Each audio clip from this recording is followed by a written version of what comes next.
Hello, Tabernacle family. Thank you for joining us for another midweek message as we're approaching the end of the book of Ecclesiastes. We're in chapter 12 today and really starting to gain a great view of the book in its entirety. So, Ecclesiastes chapter 12 is where we begin.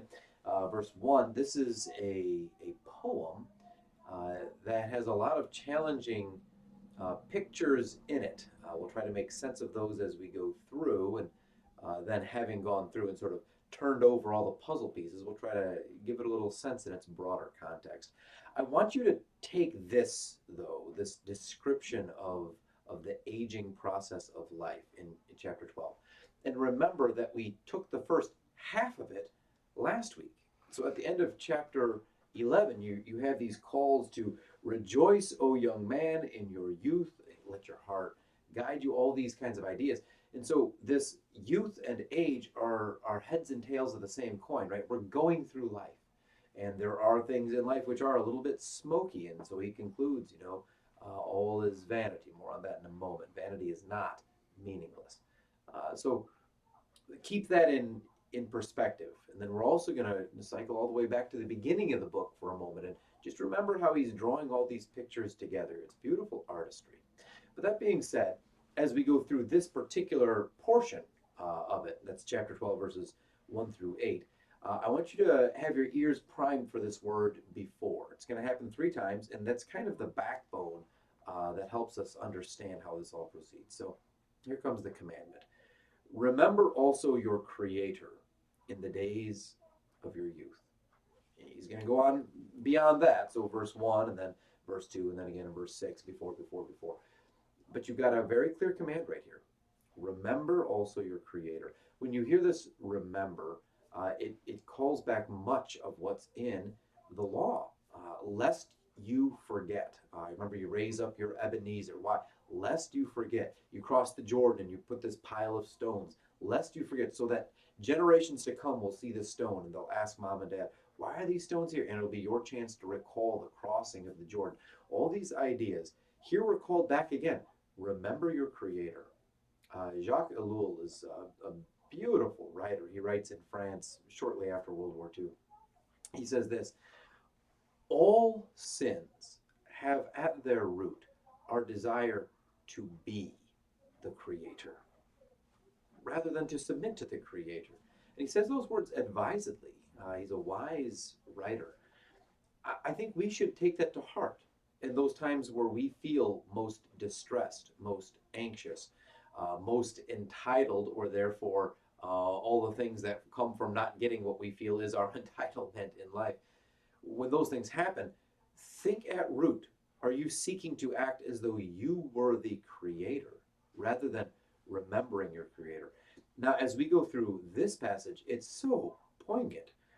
All of this poetry, all this imagery, as you do not wholly die in death. There's this prolonged separation as the breath of life, as your soul remains young, and as that which is outside ages according to the curse.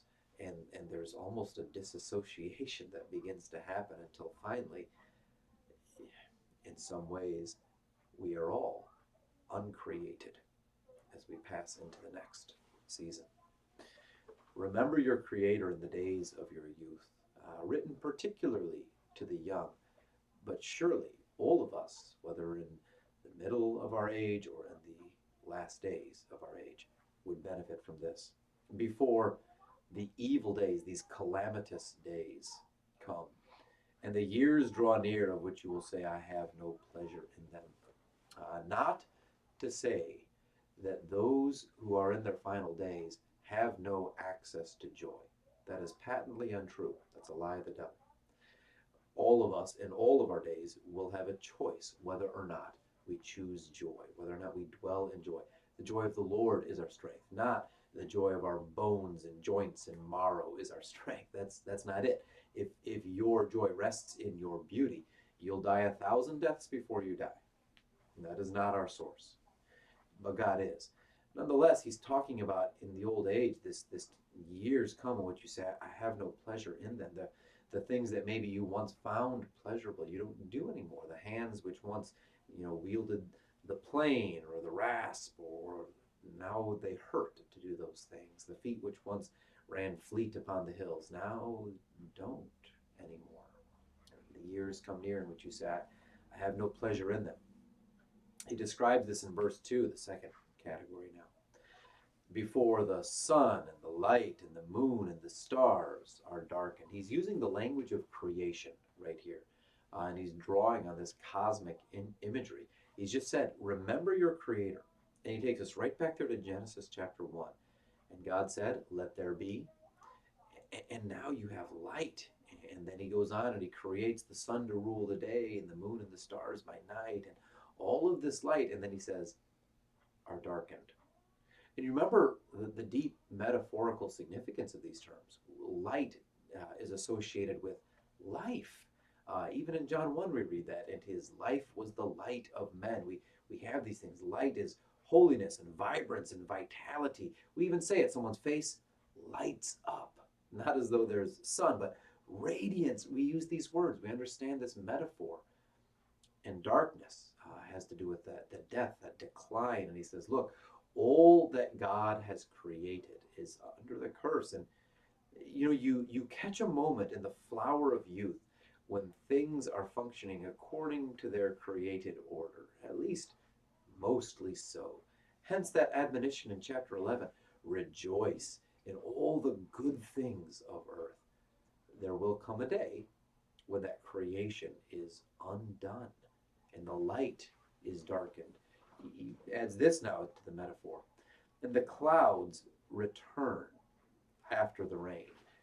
As you're young, I've got four little girls kind of stumbling and bumbling around the house, and there's a lot of times in which they fall. And there's scrapes and bruises. It's a daily dinner table conversation. Dad, look at my bruise. How'd you get that? Well, I wasn't. This absurd story ensues. I'm like, oh, that's fantastic. Way to get back up again. What do we do when we fall? We get back up again. And so all these things happen. And that's fine. When I fall, it's not quite as joyous an occasion as when they fall. That I don't quite bounce up quite as easily as when I was 2 or 4 or 6 or 8. And that continues, of course. And so as we get to 60, as we get to 80, a fall can be a perilous event. And that momentary bump, which we would recover from so quickly, now is something which might take quite some time. The idea is that usually we would expect the sun to come after the clouds. And yet here it's the clouds, the rain, and what comes next? More clouds. The darkness is followed by the clouds. The idea of a quick and speedy recovery is not so easily gained anymore. In the day when, and now these next verses are full of symbols, maybe better of illustrations. In the day when the keepers of the house tremble. He's starting now to move from this cosmic portrait now to this picture of a household, and he's using these various aspects of a household in decline to talk about our body in decline. And so the keepers would be the hands, and as we get old, they begin to tremble. And the strong men would be the legs, which are bent. That this person who at one time was so strong and maybe wielding a blacksmith's hammer can't do that so well anymore. The artist in his fine work now is beginning to tremble, and the barber must lay down the shears. And the one who was at one time running all these miles and jumping at such heights, the strong men are bent. He goes on and he says, the grinders cease because they're few, referring to your teeth. As you get older, they begin to fall out, and you visit the dentist more and more, and the visits are more expensive and less pleasant as we go. Those who look through the windows are dimmed, referring to the eyesight, which begins to fade, and maybe cataracts comes or glaucoma comes, and the doors on the street are shut, talking about the hearing. And now it's as though someone shut the door on the hearing, and what happens when the sound of the grinding is low, and one rises up at the sound of a bird. You sleep fitfully, and it doesn't take much to disturb the sleep. And all the daughters of song are brought low, again talking about the hearing. Of course, the selective hearing comes in very handy, right? You hear these stories about you just kind of turn the hearing aid off, and so that's good. That's something I can look forward to, just kind of being able to say, oh, yeah. and letting that ride. Verse 5, they are afraid of what is high, and terrors are in the way. Maybe speaking about someone who might now be afraid to drive at night, and someone who might be afraid to go on a hike because things that at one time would have been enjoyable to them now have an inherent danger therein. The almond tree blossoms, speaking about the hair on the head which is turned white.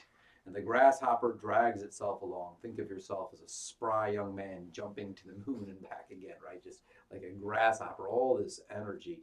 If you've ever taught a junior high class that is a kingdom of grasshoppers, we understand this imagery well. And it says, yet the grasshopper drags itself along, and now we have a walker, or now we have a cane, or now we're reduced to a wheelchair, perhaps even though at one time we were quite athletic in our prime. It says, and the desire fails. And even here, desire not so much as hope in life, as much as just that energy and vitality and sustenance. And so, after lunch, maybe a nap sounds really good, as opposed to after lunch, let's go out and, finish the back section of the roof. There's maybe a different season in life now. And then he says, well, because, and he starts talking about why all of this is happening. Because man is going to his eternal home, and mourners go about in the streets. Now the idea is a funeral procession, and this decline has now reached its end. The eternal home is in view. By the way, eternal home, not talking about hopelessness. There's actually something better in sight right here. And hence comes this famous imagery before the silver cord is snapped, or the golden bowl is broken. Picturing this, those images go together. This beautiful golden bowl filled with oil, upon which was the light. Light being the symbol of life.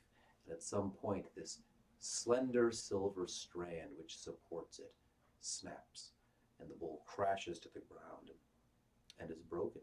And the life which it held, which it shrouded, much like a body, ebbs away. In the next image, or the pitcher is shattered at the fountain, or the wheel broken at the cistern. The idea here having this well and this earthen pottery which would descend in, be filled with water, drawn up by the wheel as it turns at the top.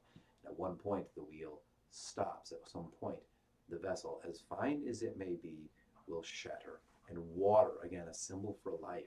Again, Jesus uses this, right? This living water. But for us, the body is broken, and the life ebbs out. Ashes to ashes, dust to dust.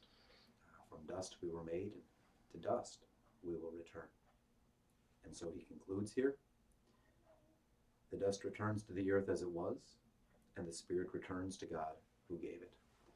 And his conclusion is the same as he began. Chevel, chevelim, amer kohelet, hakol chevel. It's just all smoky, not meaningless. Your translation misses it if it says meaningless.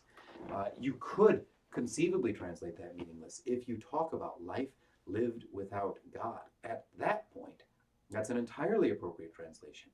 Because what meaning can you find in that which perishes? What meaning can you find in that which is transient?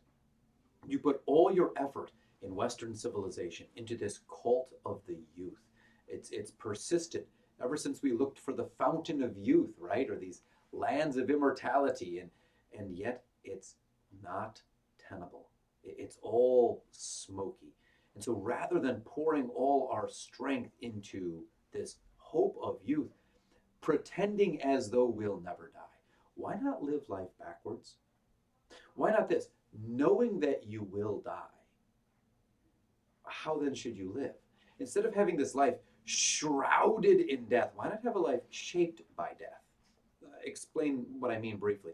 Sometimes you see these shows, I don't know, grumpy old men, to take a movie from back in the day, or there's others, right? And you have this kind of old, grumpy, crotchety man, and the grumpiness is a sin, but we smile at it. No, we have certain respectable sins. And yet, all of the grumpiness therein is we don't know what they were like as a young man, but all they are now is just bitter at life. Well, why? Because Very likely. They were living for something which has now been taken away from them. And so all that they see is that which they have lost, as opposed to all that they will gain in Christ. Why not rather have this life not shrouded by death, but shaped by death? In other words, knowing that we will soon pass from this life to the next. What does that hold for us? So I thought at this point, why would we not go on a bit of a jaunt through a couple passages of Scripture, reminding ourselves that this current fleeting moment is not worthy to be compared with that eternal weight of glory. We come to Isaiah 25, hundreds of years before Jesus came. And he talks about this mountain. On this mountain, the Lord of hosts will make for all peoples a feast of rich food, a feast of well-aged wine, of rich food, full of marrow, of aged wine, well refined. And he goes on and talks about it more than that. And the thought is that our God, Yahweh, this covenant-keeping God, he comes to bring festival joy. That's why the first miracle is at a wedding, water into wine. That's why he talks about the marriage supper of the Lamb when he's in heaven. That's what he's talking about. It's why the Apostle Paul, as he's finishing his own race, talks like this in 2 Timothy chapter 4. I'm already being poured out as a drink offering, and the time of my departure has come. I have fought the good fight. Are you fighting well? I have finished the race. I have kept the faith. So what? Henceforth, there is laid up for me the crown of righteousness, which the Lord, the righteous judge, will award to me on that day. And not only to me, but also to all who have loved his appearing. Do you love the appearing of your Lord? Then this body, these grinders which cease, these doors which shut, these strong men which are bent, that is not the end of your story. This death, oh death, where is thy sting? Oh grave, where is thy victory? And so you come to Revelation.